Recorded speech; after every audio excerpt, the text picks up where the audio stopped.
नमस्कार दोस्तों, मैं जितेंद्र कुमार आपका हार्दिक स्वागत करता हूं।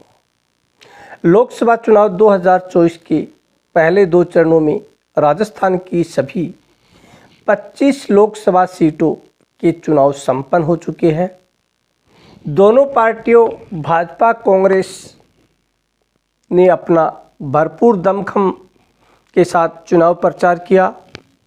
दोनों पार्टियों ने अपने उम्मीदवारों के पक्ष में ज़्यादा से ज़्यादा सभाएं की, व्यक्तिगत रूप से मिले, यानी दोनों पार्टियों ने खूब अच्छा खासा जोर लगाया चुनाव में।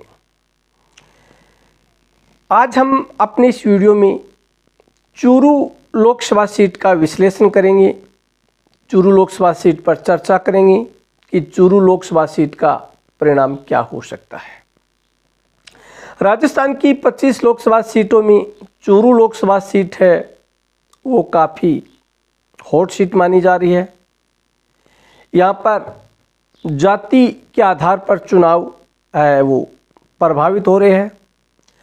चूरू लोकसभा सीट से देवेंद्र झाझड़िया चुनाव लड़ रहे हैं तो उन्हें राजेंद्र सिंह राठौड़ का सपोर्ट माना जा रहा है। तो एक तरफ राहुल कस्वा चुनाव लड़ रहे हैं जो 2 बार भाजपा से सांसद रह चुके हैं, अब पार्टी छोड़कर कांग्रेस में शामिल हो गए हैं। चुनाव संपन्न हो चुके हैं। 2024 के इस चुनाव में चूरू लोकसभा सीट पर 62.98% मतदान हुआ है, जो पिछले 2 चुनाव से थोड़ा कम माना जा रहा है।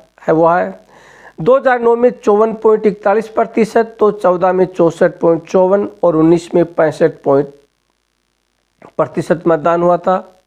अगर हम 8 विधानसभा क्षेत्र के अनुसार हम बात करें तो सादुलपुर में 64.70%, तारानगर में 68.52%, नोहर में 65.63%, भादरा में 68.44%, चूरू में 64.80%, रतनगढ़ में 58.70%, सरदार शहर में 50.65%, सुजानगढ़ में 49.83% मतदान हुआ है।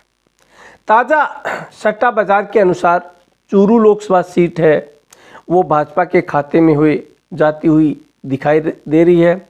देवेंद्र झाझड़िया का जो बाजार भाव है वो 50 पैसे से 60 पैसे चल रहा है, जबकि राहुल कस्वा का सट्टा बाजार में भाव है ₹1.20 चल रहा है।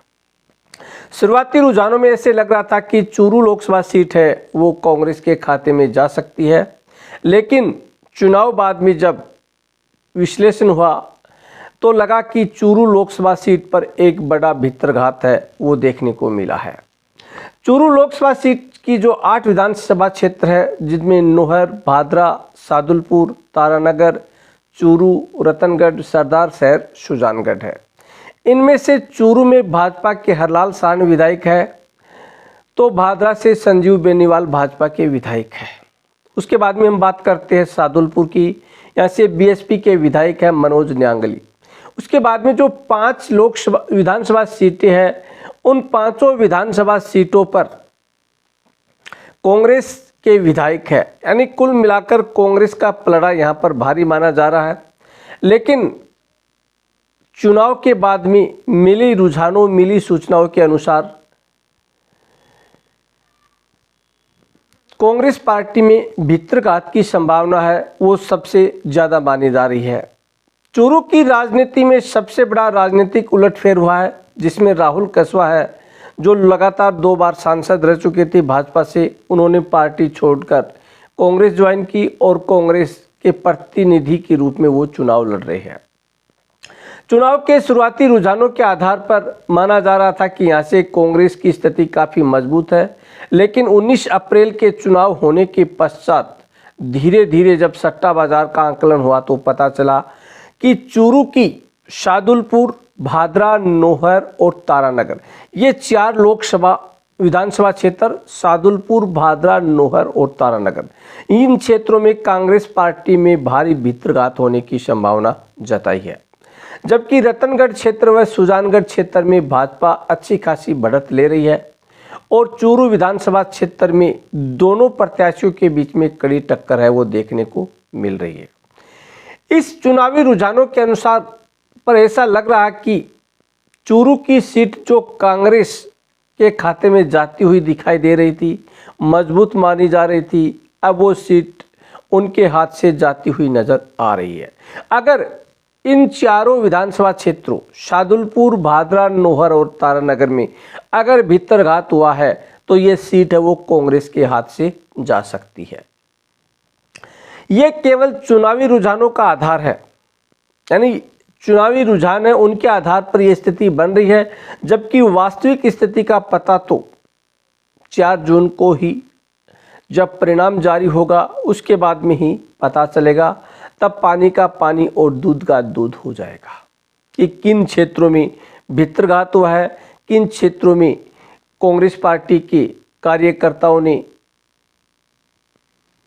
राहुल कस्वा का साथ दिया है। ये तो चुनावी रुझान है का जो परिणाम आएगा 4 जून उसके बाद में ही पता चलेगा।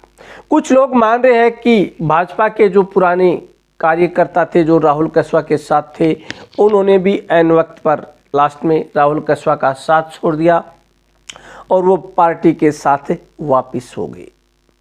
इस प्रकार से भाजपा के कुछ वोट स्विंग होने की जो संभावना थी राहुल कस्वा के पक्ष में, वो भी शायद अंत समय में नहीं हो पाई है। इससे अंदाज़ा लगाया जा रहा है कि चूरू लोकसभा की सीट है वो अब भाजपा के खाते में जा सकती है। सट्टा बाजार के भाव देखिए तो भी यहाँ से देवेंद्र झाझड़िया 60 से 70 पैसे चल रहे हैं, जबकि राहुल कस्वा है वो 1 रुपये 20 पैसे चल रहे हैं। आप भी कमेंट करके अपनी राय जरूर दें, यहाँ से कौन जीत सकता। जय हिंद।